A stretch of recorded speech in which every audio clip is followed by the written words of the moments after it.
Hey gang, I want to give you a review today on the Active Coffee Maker Cleaner tablets. I'm a heavy coffee drinker, absolutely love coffee. Make it a pot at a time, drink it a pot at a time. But if you've ever used a coffee pot in an area that has hard water, you know that over time the coffee maker degrades because of scaling, because of buildup, because of mineral buildup, that kind of deal. That's where these come in. What these are easy, simple use, single-use tablets.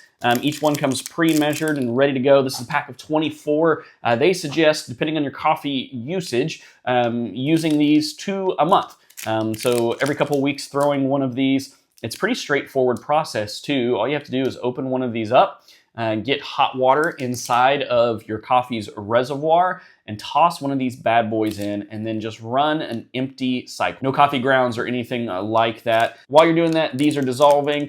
And inside of your coffee maker, they actually work to remove that scaling and that buildup. I absolutely love these because they don't leave an aftertaste. I do run an extra cycle of just clean water through my coffee pot, but they leave no aftertaste after that. And to me, it's been clear after that I've run these, how much better my coffee pot runs. Overall, if you've noticed your coffee maker slowing down, struggling maybe to do an entire pot in a reasonable amount of time, or it's got a weird kind of build-up taste to it, man, check these out, try these, absolutely love them. 5 out of 5 stars, the Active Coffee Maker Cleaners.